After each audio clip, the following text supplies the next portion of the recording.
Olá, tudo bem? Esse é mais um episódio do Café das 10, aqueles 10, 15, 20 minutinhos que a gente tira para conversar com os nossos colegas de recursos humanos ou sobre as novidades e informações da área, que é o caso do nosso episódio de hoje. Hoje eu e a minha consultora Renata Sotero, nós que trabalhamos na Elliott Scott, nós vamos falar um pouco de como foi o mercado de contratações na área de RH nesse primeiro trimestre do ano de 2022.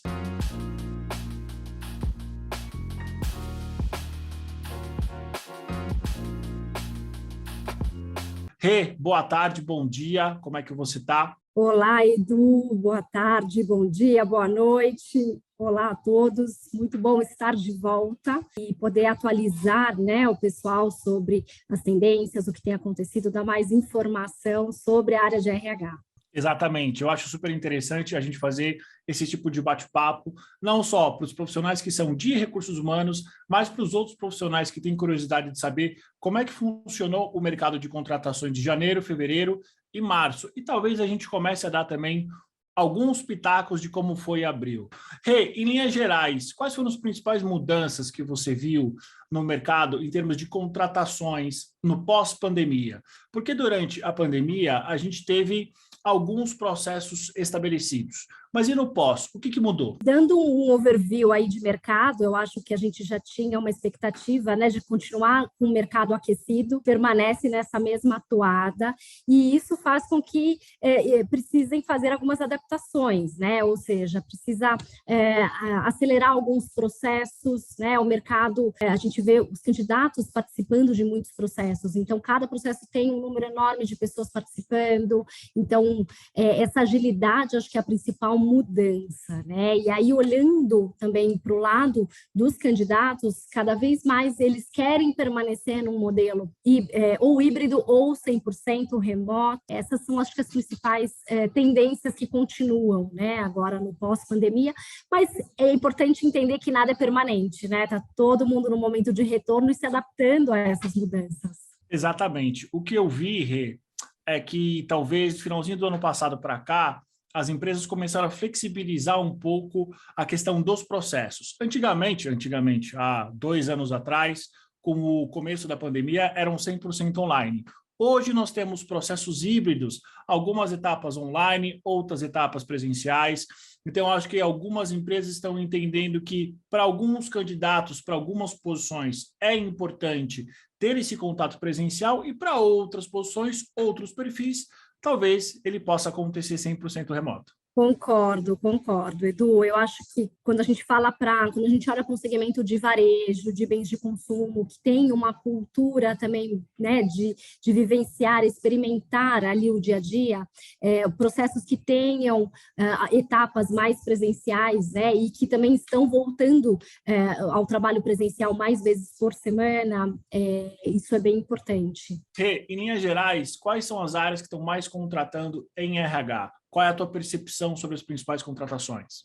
Eu percebo que tem uma mudança. Inicialmente, as pessoas queriam colocar a casa em ordem, Então, a área de Talent Acquisition foi muito procurada, muito demandada, E agora a gente vem para um período onde precisa estabilizar, desenvolver liderança, desenvolver as pessoas, então, e ter um olhar mais analítico. Olhando esse cenário, vejo posições de remuneração muito atreladas com People Analytics, tiveram uma demanda maior, nesse primeiro trimestre, para justamente começar a fazer essas análises e trazer a inteligência, para a área, e também a de business partner, a posição do BP, sempre olhando, buscando esse olhar estratégico, buscando a conexão com o negócio, e trazendo melhorias. Não só uma coisa muito operacional, mas essa visão do business mesmo, do negócio é super importante. E isso atrelado à criação de pipeline, porque como o mercado está se movimentando muito, os candidatos estão se movimentando muito rapidamente,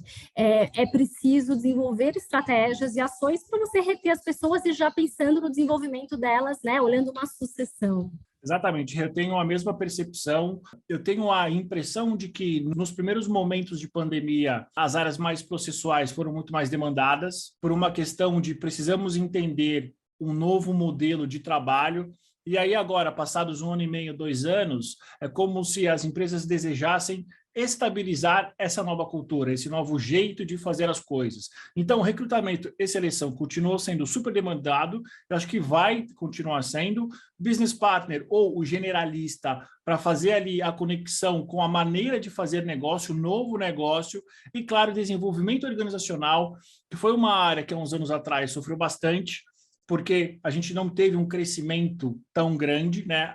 A gente não tinha demanda para isso, e agora, com toda essa situação, as empresas estão precisando se desenvolver. Pipeline de liderança, pipeline de sucessão, treinamento, desenvolvimento. Só que todas essas ferramentas de desenvolvimento organizacional tradicional agora precisam ser mescladas com o desenvolvimento tradicional, na grande maioria das vezes presencial, e as ferramentas online. Então, assim, é como se a cultura das empresas estivesse caminhando para uma cultura híbrida flexível.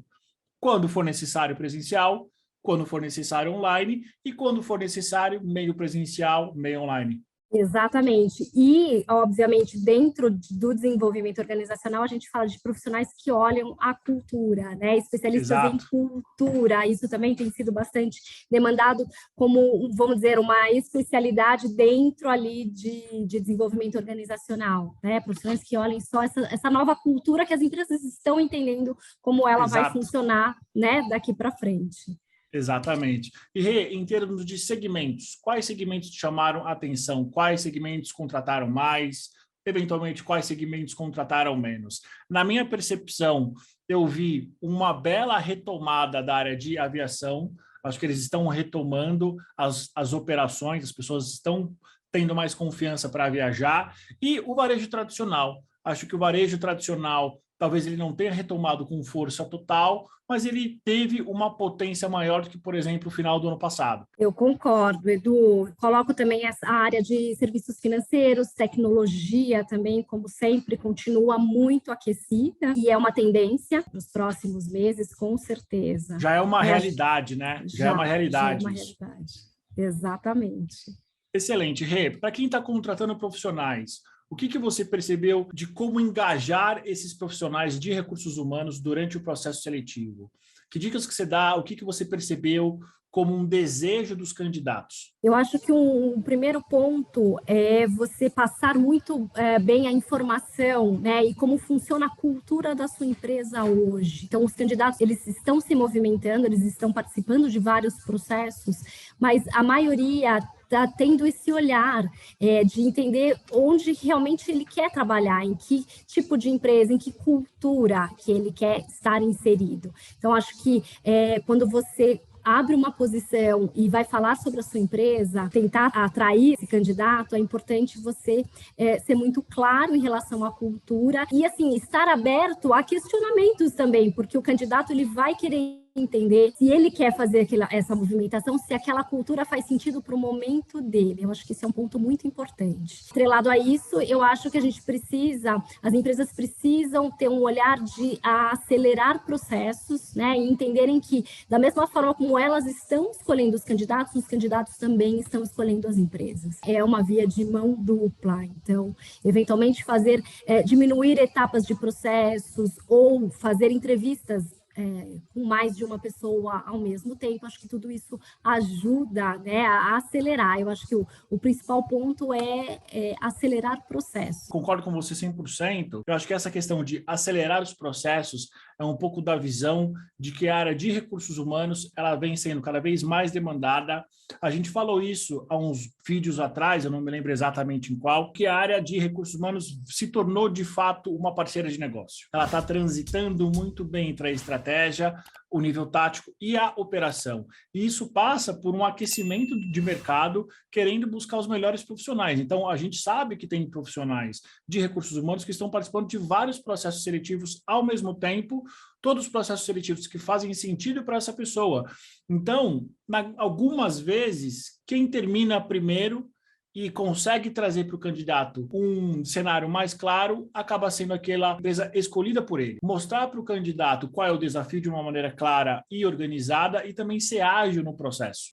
Nem só de desafios vive um profissional de recursos humanos? Em termos de benefícios, de remuneração, de recompensas, o que você tem visto como os mais desejados ou os mais procurados pelos profissionais de RH? Bom, além, né, do modelo de trabalho 100% remoto, flexível, exato. Né, percebe no mercado candidatos buscando no máximo 2 vezes por semana presencial e 3 trabalhando de forma remota. Isso tem sido uma média, onde a gente encontra posições que são 100% presenciais, salvo alguns segmentos de que isso é necessário, os candidatos estão dando prioridade a 100% remoto em razão de qualidade de vida. Então, esse é um primeiro ponto. Outro ponto, como existe essa flexibilidade, benefícios como vale alimentação, vale refeição, usados de uma forma flexível, ou um sistema de pontuação em que o candidato pode escolher se ele quer aumentar, de repente, um plano médico, né, para um outro nível, ou se ele quer colocar um seguro de vida. Esse tipo de benefício flexível traz, né, dá um poder de autonomia para o candidato usar da forma que mais tem a ver com o seu estilo de vida, com o que ele está buscando, né? Eu acho que esse é um ponto muito importante, Edu. Eu acho que uma consequência, talvez direta, desse desejo de trabalhar 100% remoto, vem também uma busca dos candidatos por terem acesso a um Gympass, acesso a empresas que ofereçam soluções para a saúde mental também. Porque eu acho que isso é uma consequência direta das pessoas trabalharem muito tempo em casa e talvez muito tempo sozinhas, muito tempo sentadas. Então, junto com esse desejo de ter uma maior flexibilidade de horário, eu vejo que está vindo logo nessa esteira esse desejo de ter soluções como o Gympass, saúde física, e também provedores de soluções para a saúde mental. Com certeza. Isso tudo tem a ver com esse modelo novo, com essa adaptação Exato. que está todo mundo passando. Exatamente. E, Rê, para a gente terminar, em termos de aumento de pretensões salariais, você tem algumas áreas que você notou que a pretensão salarial dos candidatos aumentou e o mercado acompanhou ou não? As coisas ainda estão dentro das linhas de remuneração básicas? Bom, o que nós temos visto é que houve um aumento, eu acho, geral. Né, em todos os subsistemas, justamente porque, com um volume grande de candidatos se movimentando ou especulando, porque alguns realmente querem fazer movimentação, outros estão em processos e acabam usando isso como alavanca ou de uma promoção, né, ou de uma mudança mesmo de cargo, ou de mérito de salário mesmo. Né? Então, isso causa uma certa inflação no mercado, né, de uma forma geral. Agora, algumas posições estão bem inflacionadas, né, como aquelas que estão ligadas à tecnologia. Por exemplo, quando a gente olha para a People Analytics, nós contratamos profissionais que não necessariamente vêm da área de recursos humanos, então, quando eles vêm de tecnologia, eles estão realmente com uma remuneração bem alavancada, e outros que acabam migrando, né, de remuneração para um olhar de People Analytics, isso acaba se refletindo também na área de remuneração. Né? Então, acho que são duas posições aí que estão bastante inflacionadas. Mas, de uma maneira geral, eu enxergo um aumento em todas, Edu. O mercado, a nossa economia, de uma certa maneira, ela foi reaquecida. E eu acho que uma coisa que justifica esse aumento é uma demanda represada. Algumas empresas seguraram essa demanda por um ano e meio, chegando até 2 anos, entenderam esse novo modelo de trabalho, conseguiram desenhar uma cultura minimamente funcional nesse novo modelo, e aí a busca por novos profissionais que sejam capazes de trabalhar e de trazer soluções organizacionais nesses modelos tem aumentado bastante. E assim, venhamos e convenhamos, para quem acompanha a gente sabe que remuneração é uma área que cresce a cada ano, People Analytics também, e para minha surpresa, uma área que voltou com força total foi o generalista de RH, que algumas empresas chamam de BP, que é justamente esse profissional que tem feito a ponte entre as principais disciplinas de recursos humanos com a nova maneira das empresas trabalhar. Nós temos visto, Edu, por exemplo, alguns candidatos que se movimentaram recentemente, às vezes eles não se adaptaram a uma cultura nova, dessa empresa nova. Ele está buscando, só que ele já foi com uma remuneração, às vezes 20%, 30% maior do que ele tinha. Então, ele passa, às vezes, poucos meses dentro dessa empresa nova, nessa cadeira nova, e mesmo fazendo um movimento lateral, se se ele é bom, se a empresa vê valor, a empresa vai cobrir e ainda vai dar mais, às vezes 10, 20% a mais. Então, isso vai gerando essa alavancagem, né, nos salários, nas remunerações. Rê, para a gente terminar, quais são suas primeiras percepções sobre esse Q2? Abril, maio e junho. O que você imagina? Um mercado ainda aquecido?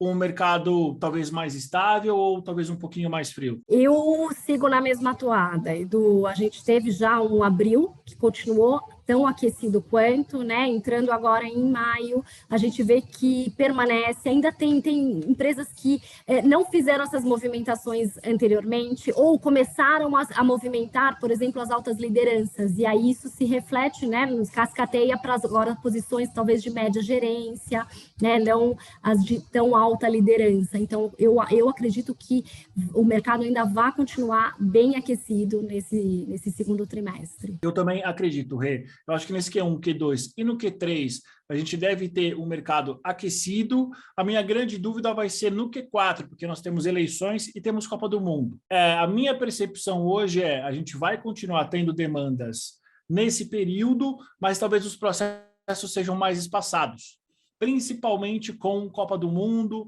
conforme o Brasil ele for avançando ou não.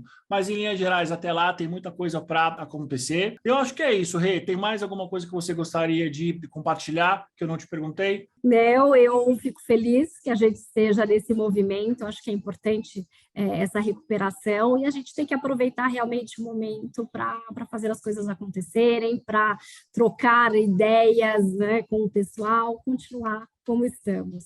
Principalmente a gente, né, que é especialista numa área que é tão carente de consultores especializados. Então, para você que está vendo a gente, para você que está ouvindo, sinta-se à vontade. Se você quiser entender como é que está a área de RH, conte sempre com a gente. Rê, quero te agradecer mais uma vez pelo seu tempo. Bom, a casa também é sua. Você sabe que sempre que você tiver aqui um tempinho, você vem para cá contar para a gente como é que está o nosso mercado. Combinado, Edu. Agradeço mais uma vez. Obrigada, pessoal. E voltarei em breve. Excelente. Para você que está vendo a gente, para você que está ouvindo, não se esqueça, se inscreva no nosso canal, ouça a gente pelo podcast e até o próximo episódio. Até semana que vem. Muito obrigado.